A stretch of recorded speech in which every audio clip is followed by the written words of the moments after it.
final panel of the day, which is an important conversation to round out and further our learning today. And that is a discussion about public and private partnerships, building the ecosystem for impact investing. And I'd like to introduce Ms. Margie Sullivan, the Chief Operations Officer and Chief of Staff for the U.S. Agency for International Development, Dr. Rajiv Shah, the Administrator for the U.S. Agency for International Development, Mr. John Rogers, Executive Vice President, Chief of Staff, and Secretary of the Board for Goldman Sachs, and Mr. Tom Steyer, founder of Next Gen Climate, for our next discussion.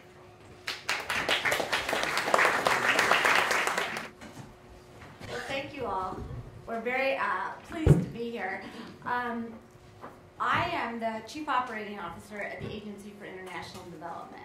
And USAID, as many of you may know, is responsible for all of the United States foreign assistance throughout the world. And if you go back about 30 plus years, 90% of all the money that went to the developing world came through government assistance. Today, it's the inverse of that. 90% of the capital that goes into the developing world comes from the private sector. So the impact of the private sector and private capital flows throughout the developing world has never been more critical. And how we leverage that capital, what kind of either positive or negative change we elicit from that, is very determinative to how we're able to impact the landscape and the very poor throughout the world.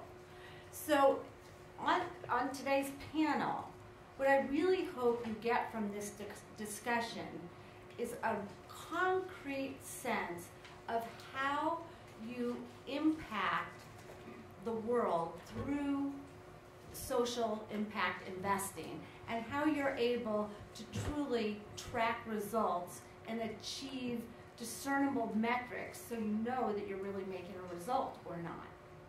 So anyway, with that as an introduction, Tom, why don't I start with you? Tom Steyer, in the mid-'80s, founded an investment firm that grew into becoming one of the largest hedge funds in the United States. He ran that for 25 years and then decided that he wanted to make a difference with his life and has created a climate action group. A different kind of difference. A climate action committee. He also founded a community development bank that has become the largest community development bank in the United States west of the Mississippi. So he has both the experience of investing for profit as well as investing for impact. So with that, Tom, why don't you open and talk about the role you think the church can play in both investing, as a prudent, from a prudent investment standpoint, as well as truly catalyzing social change that's measurable. I want to say thank you to Margie for that introduction. And I also want to say that I am really humbled by what I've seen last night and today. I want to thank the people who made presentations. I know that I have now scratched out my own notes 3 times as the other speakers have made them better and more cogently than I can. But I also am really moved by the dedication of the people I've met here in terms of what they've been doing with their lives and the difference they've been making. So I genuinely want to say how moved I've been by what the people have done with their lives and what they're trying to do. Margie wanted me to say how the church can be helpful in terms of impact investing, and I want you to know I wrote down 8 points that I wanted to draw, and the 8th was, I can't lecture the church on how to be important in impact and investment. I do think there's a huge role, but let me take you through my first 7 points if you don't mind, but I don't have the temerity to think that I can tell all of the church leaders here what's right for them. I can tell them something about investing on a large scale, and I can say something about the specific impact investing that we've done and the lessons we've drawn from it, but I really hesitate to tell you how best I can say that I think there is a huge opportunity for the church in the United States where I live to inspire people. And I think that's happening, and welcome it and think that that's something that I expect to continue to see and to grow.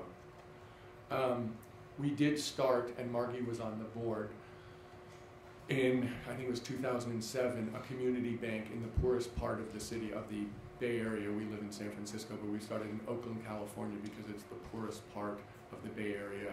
It's very diverse, heavily African American. And our goal was to reverse the normal capital flows to make sure that there was, in effect, investment money going into the poor community with deposits coming from richer people. And we have a triple bottom line, which is social justice, environmental sustainability, and profits. Now let me make a couple points about the last one, profits, which is we are insured by the Federal Deposit Insurance Corporation, which is a government agency which ensures that our deposits are returned if we go bankrupt. And it also means that we are a partnership with the government, and they need to know that we are sustainable and profitable. But we also feel very strongly, and one of my 7 points has to do with this, that the incentives of the people running an organization are overwhelmingly important. And we never wanted anyone to think or to imagine that we were trying to personally profit from this. So what we did was we took the equity of this bank and we stuck it into a foundation, so that even though we have to be profitable, by law, the money, the investment in this business is there, and we're going to measure it and try and get good returns, but it will never come back to us. There's a firewall that means that if we make good investments, that money can only be reused within the community. If it's ever paid out to something, it'll be paid out to a foundation that will spend it on financial education and literacy of poor people. So I'll start with one quick, so I have 7 points. The first one is why we think this is a powerful model and a way to think about other models. One is the fact that the money's reusable, that we make a loan, it comes back to us with interest, we can make another loan. So it's sustainable, and we think that's a really powerful thing, because if you can run this effectively, once the money's in, it only grows and the impact only grows. So it's sustainable. 2, it's a bank. We have 10 times the amount of loans out that we have equity in. So we get a multiple. When I think about the impact of our investment in terms of loans within the community with an impact in any 1 year, it's shocking to me, but we get to have a 10 times multiple in terms of what we're trying to do. So compared to a loan fund, which I think is also a very valuable model, we think our model is really strong because of the multiplication effect. And the third, which is something that Sir Ronald spoke of, I thought really importantly and eloquently, is measurement. We feel really strongly that in all parts, all 3 of our bottom lines, it's incredibly important to be able to actually measure what you're doing. And I want to talk a lot about that later, but let me just say, we love the idea of brutal honesty for ourselves in terms of what we're achieving, in terms of are we sustainable from an economic standpoint, how are we achieving social justice, can we measure social justice, what we're doing, can we measure environmental sustainability. And I'll tell you one quick story. It has to do with Margie's brother. After 2008, we sponsored 4 people within the West Oakland community, which is a poor part of Oakland, to buy up empty buildings, rehab them, and rent them to people in the community. Because we knew that in the poor parts of the United States, the poor cities, empty buildings attracted gangs, they attracted prostitution, they attracted crack houses. And we felt like that, and it was a perfectly fine thing to do on all of our measures. So just, when you think about what it is we're doing, that to me is the iconic example of where we can promote social justice and get a return and then do it again. So that's number 1, why we think this is powerful. 2 quick and general investing things. I've been an investor for 30 years. I just want to give you my 2 rules of investing. One is compounding is magic. Just, that is the truth. Compounding over time is magic. So if being from the United States, originally from New York, if the Indians sold Manhattan Island for $28 worth of jewelry in this, I think it was this 16th century, if they'd invested at 7%, they could buy back Manhattan Island with all of the buildings on it today. 7%. compounding is magic. But the big thing is you've got to be really serious about it. So when we talk about trade-offs, be aware trade-offs are powerful because compounding is magic. That's one rule. Second rule, strategy is easy. Execution is hard. So that is an absolute rule. And what does that really mean? It means that people are unbelievably important. So when Sir Ronald Cohen says to you, we did an impact investing venture fund, and lo and behold, we got more than 15%. Therefore, everyone should be able to do that. Don't believe him. Sir Ronald Cohen is really smart. People really matter. And so in our bank, just so you know, we're on our third CEO. We had the strategy. We had a great board member in Margie. We are on our third CEO. I think we have, and with all due deference to John Rogers, who's sitting to my left, I think we have the best bank CEO in the United States. Now, she happens to be my wife.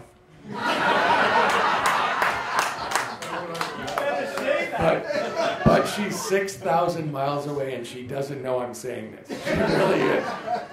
And I can show you the numbers that would suggest my wife is the best bank CEO in the United States of America. But the people, choosing people is unbelievably important. So when you talk about the money that you're responsible for making investments or choosing investments, it sounds so bloodless. It's all about finding extraordinary people. So those are my two rules of investing. Compounding is magic, execution is hard. Okay, so quick 4 points. One is, I think we all have to realize that pieces of paper do not absolve us of responsibility in this world, and that it is impossible to separate ourselves from what we're doing with our investments. We actually, I think everyone in this room understands that, but that is something which is coming to that realization that the piece of paper does not cut you off from the responsibilities of what the businesses does. May be absolutely straightforward to everyone in this room, but that is a revolution in the United States of America. There's no doubt that when I read about the idea of impersonal capitalism, that is a huge part of it. The idea that owning a piece of paper doesn't involve owning a business, doesn't involve human beings and their behavior and their outcomes, is something that is a very significant change that is needed in the United States. Secondly, incentives unbelievably matter in this. You know, when you think about impact investing, it's just, you know, I don't want to be cynical about it, but the way that you set up the incentive, the reason that we couldn't own the bank ourselves as opposed to a foundation is the incentives would be different. And so if you know my wife, you'd know that if we really, really came up with a profitable business, if we could have charged an amazing amount for those buildings in West Oakland, California, because we could get much better rents than we would have expected, and you know, it would have been incredibly profitable, and she would never have done it. She would have wanted to make a reasonable return, and that would have been it. And after that, it would just come out of the rents. So one of the big questions you have to ask is about incentives, and know going in the systems you're setting up, and try to be as honest as you can with yourself and the people who you're working with, what incentives you're willing to give and what you understand the true incentives to be. Let me say this. The mission is the advantage in these businesses. The mission is the advantage. You need an advantage in business to be better than other people. We believe we can hire much better people because they want to have more meaningful lives. I believe my wife goes to every person and says, if we meet the terms of another bank, you owe us the deal because we're in the community all the time building the community. The mission is the advantage in many ways, and you have to accept that in impact investing. Now, two more. I think this is pretty much the same as execution is hard, but God is in the details. So when you think about lending for 1 second, think about the worst thing you can think of and the best thing you can think of. Muhammad Yunus won the Nobel Prize for Grameen Bank, for basically being the person who pioneered micro-lending. He won the Nobel Prize and was widely accepted, you know, recognized as somebody who'd done a great service for the world, and a lot of people copied him, and he's been a great inspiration for us too. We really feel he did something amazing.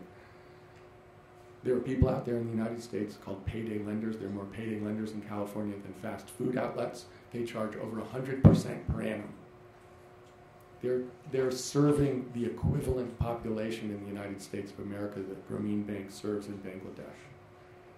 The details are 14%, which is the most the Grameen Bank would ever charge, over 100% in the United States of America. So understanding the details of what is going on in the businesses, you really have to get down into that level to understand how they're being run, what they're trying to accomplish, and who the people are. And unless you do that, I think impact investing can go very wrong. I truly believe that. And I have one more point, which is this. It's hard for me to believe, and I know I'm working from a very small number. We've started 3 impact investing businesses or funds related to clean tech. I happen to be insane on the subject of climate. Try to avoid me if you can after dinner. But so I've looked at a number of these, and it's very hard for me to believe that there isn't a trade-off at some level in terms of return for the other parts of the bottom line. So let me give you my reasoning on that, and you can accept it or not. First of all, I think it's incredibly important to be able to measure the social justice, measure the environmental sustainability, as well as the economic return. If you can't measure it, then you can't make sure that you're actually having the impact. And when you start, I think it's incredibly important to be honest with yourself about what you're willing to accept, and if you're willing to accept a trade-off, and what kind of returns you want. But the example I used, I'll give you an example. Someone came to us with a food loan, very profitable from our point of view, very large from our point of view. And my wife examined what the food was and who was eating it, and it turned out to be a lot of potato chips and sweet, kind of cheap yodels. I don't know if non-Americans know what yodels and ring-dings are, but they're not health food, trust me. And she wouldn't make a loan. I mean, she had an absolute conniption fit about the idea that we would be lending money to promote obesity in kids, that we would be pushing foods that would not be healthful, and that we would, in a sense, be going against our mission. And there were a lot of people in our bank who were upset about it, who'd done a lot of work on that loan. But the fact of the matter was, that was profitable. In one sense, it would have been very good for us. In one sense, she was there was no reason we would have the bank if that's what we were trying to do. So when you think, there's a lot of this has to do with trade-offs, and a lot of the things I've talked about before have to do with normal investing facts about how to think about investing. But the one thing I'd say here is, please, at the outset, be absolutely frank and honest with yourselves about what you're trying to accomplish and what what your real rules are. And I think under those circumstances, you have a lot better chance to be successful than if you think that, than if you're less honest and try and skate over the things at the beginning. Thank you. Thanks.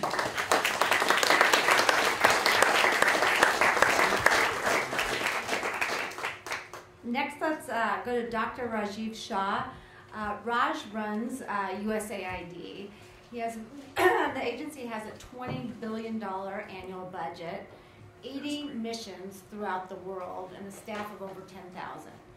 And so Raj is the leader in the Obama administration for every major marquee development initiative, like Feed the Future, A Generation Free from AIDS, child survival,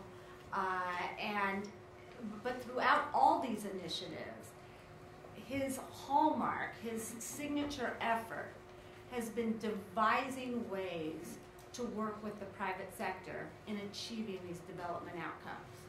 So with that, Raj, talk about the role of USAID and government in general and social impact investing. Well, thank you, Margie, and I gotta say I could just listen to Tom all evening and take notes, and I suspect I'd do much better if I did. I have been overwhelmed by what I've learned today. There's so much knowledge and expertise in this room, and it's been presented so coherently that I just kept coming back to the simple point of why have we as a community been thinking about, working on, talking about this area of work for so long and not grown it faster? And I, in my mind, came to the conclusion that the challenge for us is, whether you want to call it identifying deal flow, scaling social enterprises, redefining what impact investing is to be inclusive of those developmental initiatives and investments that can move large numbers of people out of poverty most efficiently. The underlying characteristic of our challenge is that in the places where people are very poor, success in any kind of project, business or otherwise, requires some greater degree of public-private partnership, civil society participation, and an understanding of how to make those partnerships succeed than maybe in other sectors and other economies around the world. And it's in that context that I've just seen us participate in a lot of different public-private partnerships that I believe ought to count in your definition of what is impact investing and can help us start to understand scale. One is President Obama 2 years ago brought together heads of state of largely agrarian countries with corporate leaders from the agriculture sector and launched a new alliance for food security and nutrition. It was based on the simple principle that countries need to reform the way they govern the agriculture sectors in country after country, that companies need to make longer-term investments that will effectively reach small-scale farmers and, importantly, measure the results in terms of women's income, since women are the primary producers of food in these economies, and that partners like USAID and others ought to use their resources to facilitate those partnerships in a more catalytic way.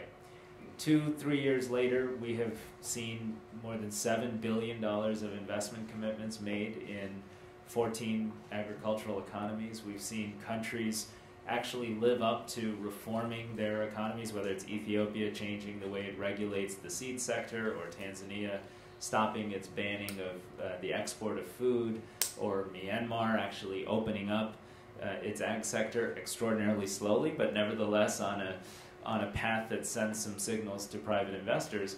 And we've seen real success, I believe, reaching more than 2.5 million smallholder farmers.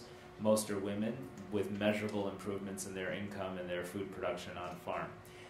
Those kinds of partnerships, which require a higher level of leadership and bringing people together, I think can create the deal flow, the scale, the aspiration that then all of you who are current impact investors and potential impact investors can look to and say, yes, maybe we'll put 0.25 percentage point of our total allocation into those types of things that might have a longer term horizon and might also be able to be financially rewarding but move lots of people out of poverty. And we now see the same basic context taking place in the energy sector.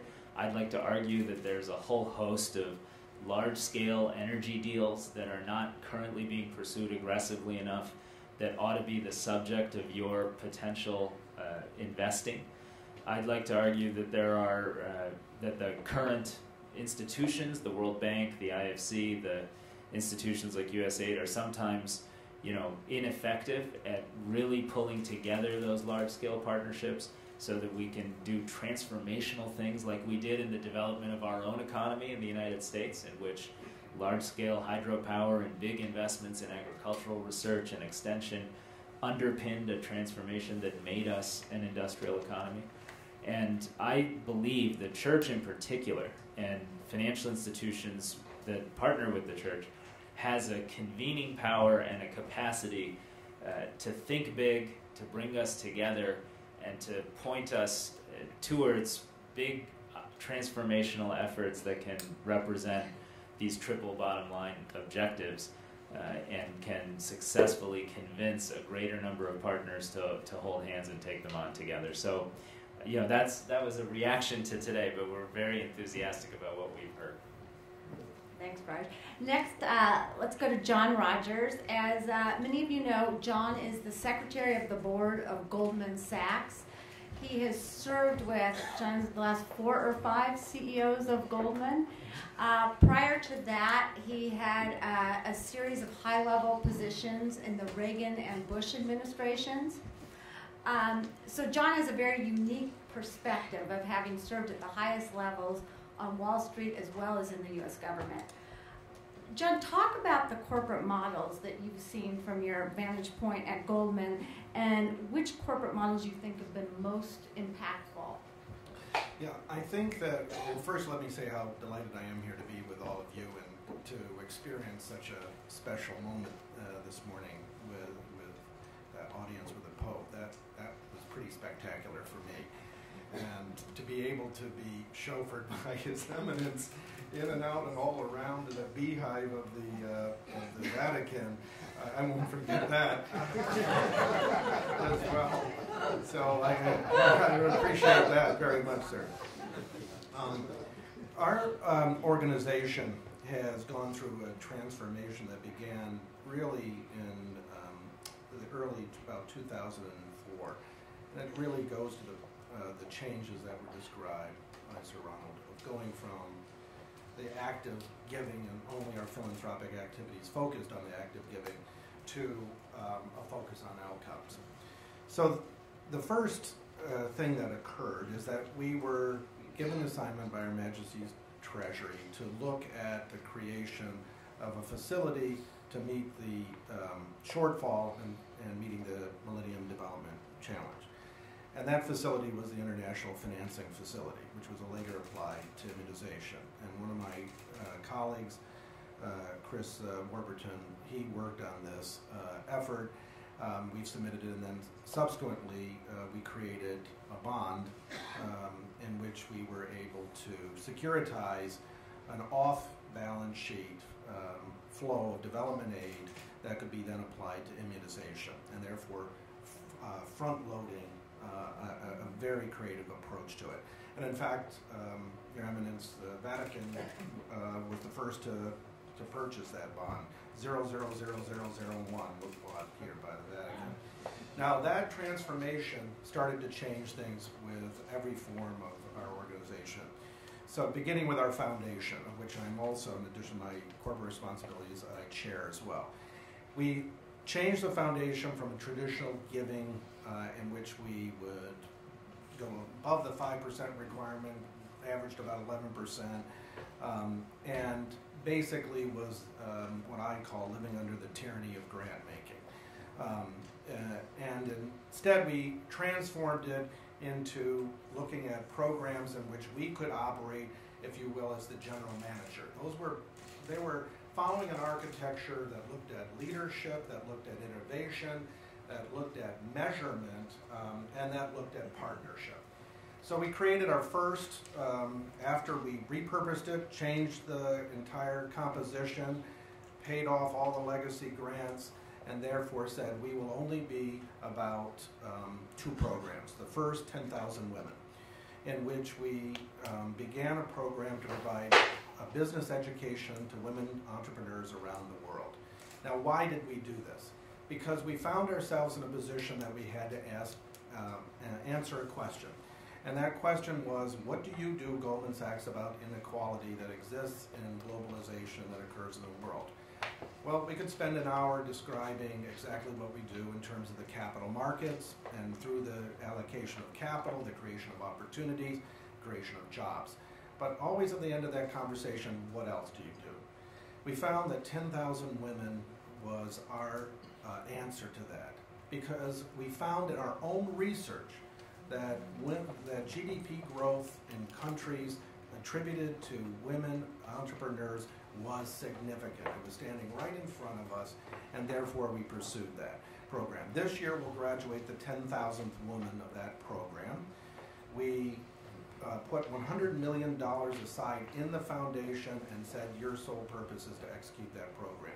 We executed the program through a series of 80 partnerships that we formed. So where we were the general, we had a whole series of subcontractors who worked to achieve that. We developed the curriculum with Wharton's Business School, and Jerry is here in the audience and from Bridgespan, and we were delighted to be the only corporation ever, Bridgespan, to decide that they would actually do the measurement and evaluation. and therefore we rigorously measured every single result so that we could attribute what was the growth in both revenue, job creation as a result of going through this program. The program has been an enormous success, and we have taken the next step, which is to identify what was missing in that program. We could meet the education requirements, but then we saw what was necessary for women to grow entrepreneurship. They needed access to capital. And therefore, we've just announced 2 months ago that in cooperation with the IFC and the World Bank, we created the women-only facility that will operate around the world to provide capital to existing women entrepreneurs. That's a program in which we, Goldman Sachs Foundation, has put $50 million into the facilities, taking the first loss position, and have been matched by $100 million from the IFC, and we are actively raising the additional capital to $600, and we will operate through a series of participating banks through the World Bank Network. So we are now looking at programs that just focus on outcomes. Now, so Ronald, you said that we had to continue the process of giving as well, and therefore we created a donor-advised fund in which we took a percentage of the compensation each year and deposited into a donor-advised fund in which the partners of Goldman Sachs could make recommendations of where they could distribute it. Since the creation of this facility at the end of 2009, we've distributed $890 million through that program, the largest recipient of which has been 140 colleges and universities throughout the world in financial aid or scholarships, because we must, all of the partners have to follow a requirement, and they can only invest in 4 pillars of activity. They cannot invest in bricks and mortars. They have to do according to a prescribed form. So this program continues our ability of giving, and which has been a long tradition within our firm. But at the same time, our foundation is solely focused on 10,000 women, and then its sister program, which we created, 10,000 Small Businesses, which operates in the United States and the United Kingdom. And in the United Kingdom, we not only combine with small business, but we also combine with social enterprises. So we combine both of those 2 factors together. So our foundation is dedicated to those programs. Our Goldman Sachs Gives, our donor advised fund, is dedicated to the ongoing program. In addition, we have a group of urban investment professionals. So we looked at the experience in the United Kingdom with recidivism. I looked at the study before we committed to do it ourselves, and then together with Mayor Bloomberg, we launched in 2012 the first bond to address recidivism. And we are now creating a social impact fund, which we're going to also see other opportunities that can come out from that.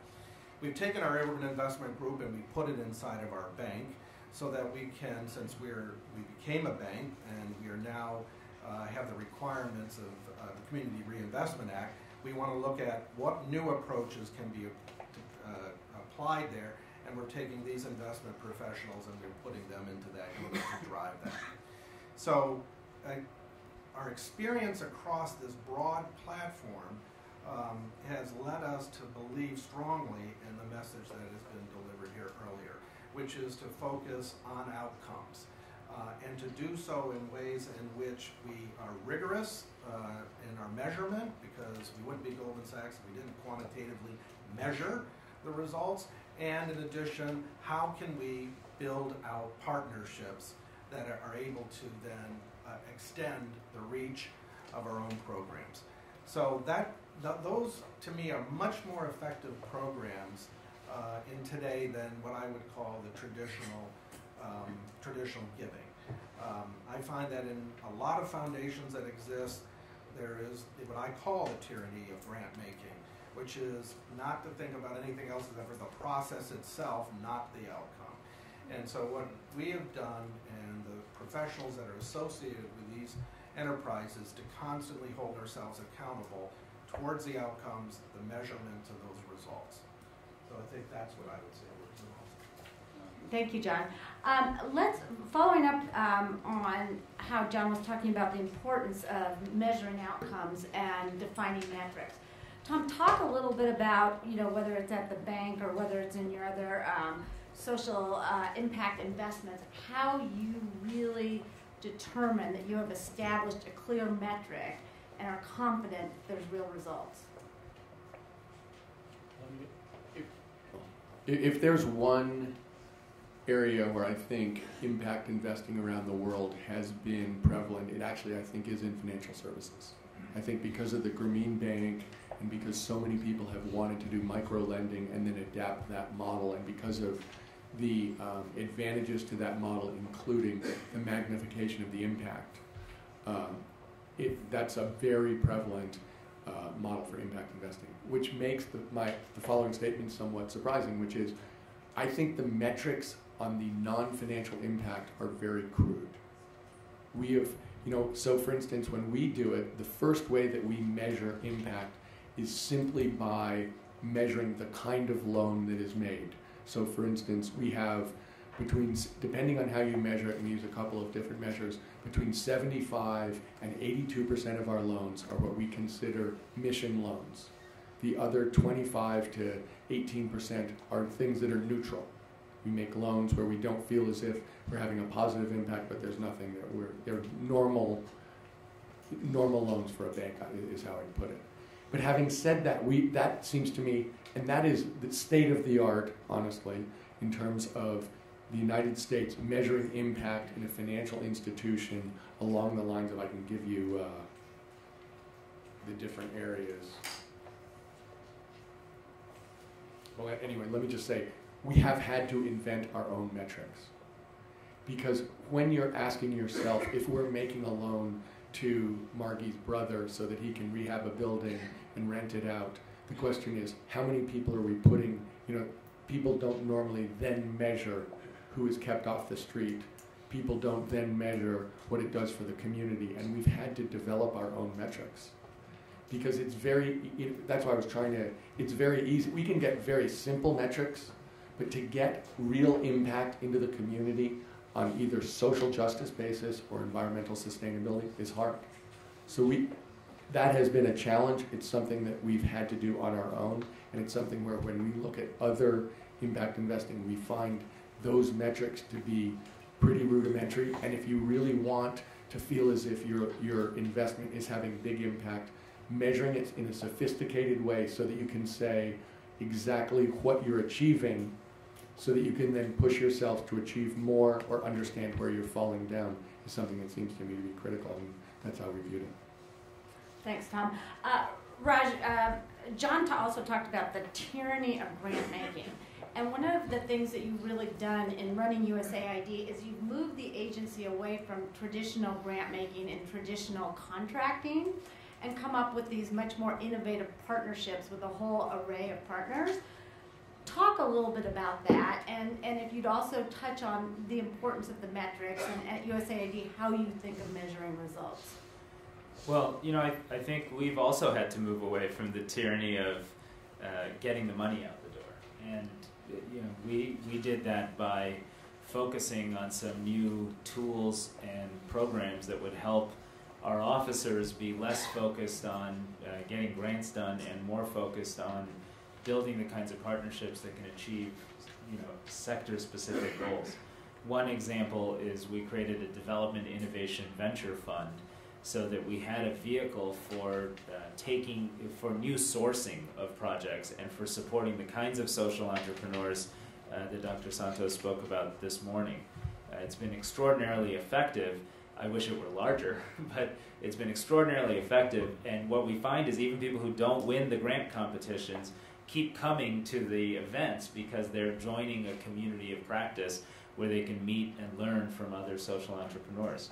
We greatly expanded the use of local currency credit guarantees as an innovative financial instrument that's allowed us to unlock $3.1 billion from local banks and local financial institutions in lower income countries because they are exploding with local wealth. They tend to be relatively conservative.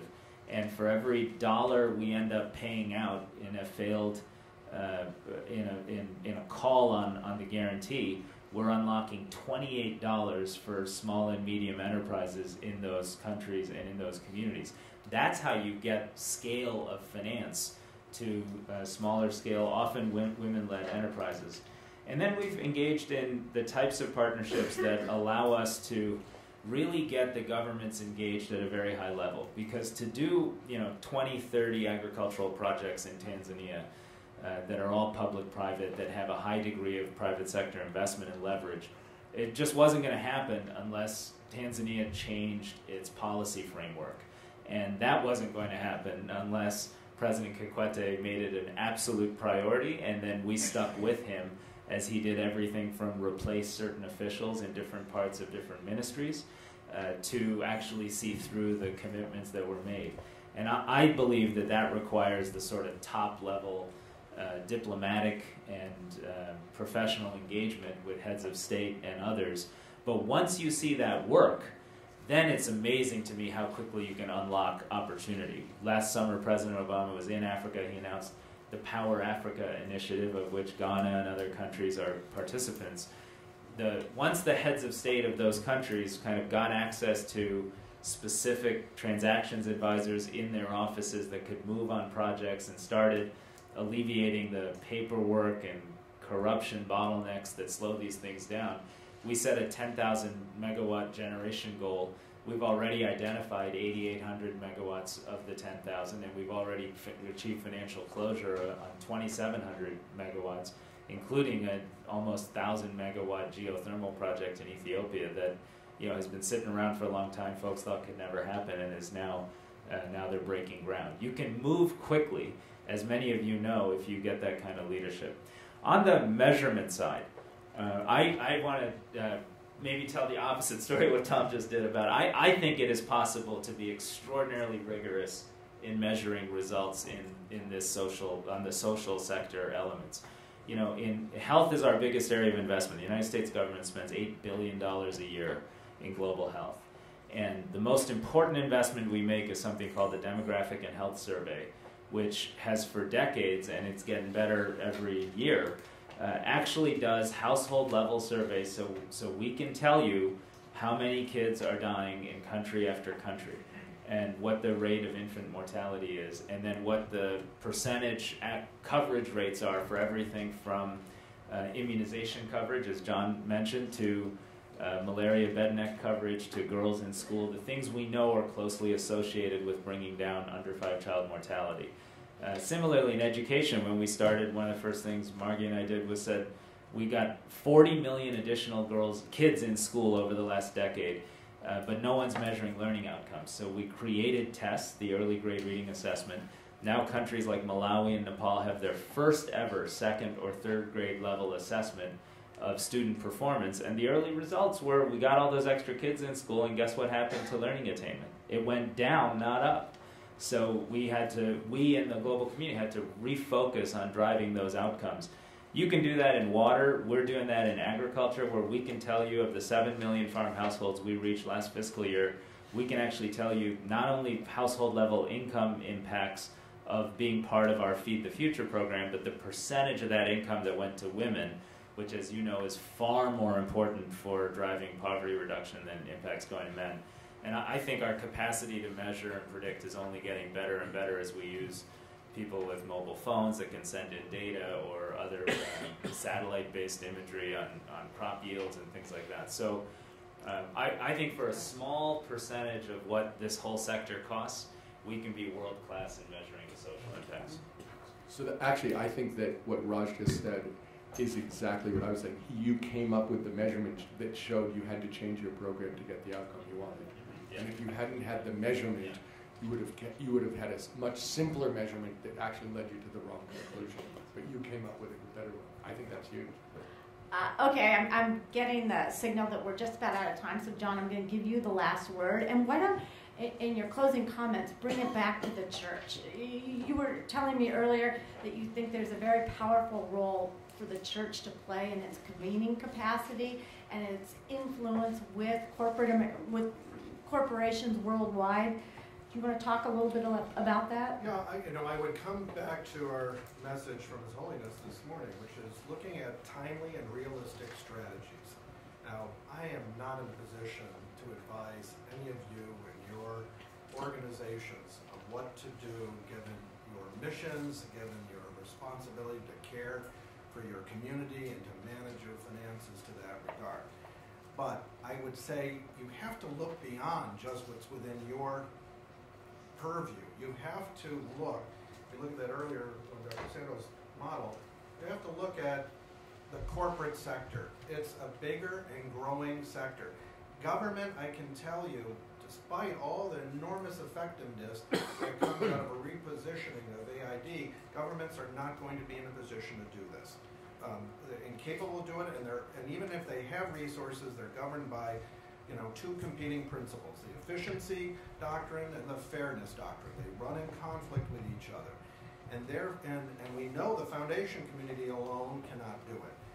15% in the United States, 15% of the charitable organizations, the total nonprofits, 15% are going to get the lion's share of the dollars by the year 2025. That's 85% of everybody else competing for a shrinking pool. If you can't punch yourself into that in the philanthropic area, you're going to have trouble. So therefore, you have to look at other strategies and tie into corporations.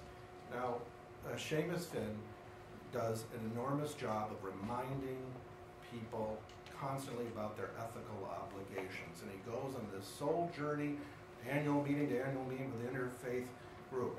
That's important and we need it. At the same time, it isn't worth debating chair and CEO splits in that organization.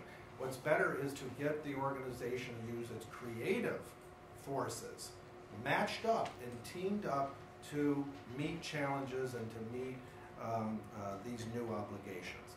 And I would emphasize how to use the church's convening power to bring more of those corporations into discussions to achieve these goals in a timely and realistic, strategic way.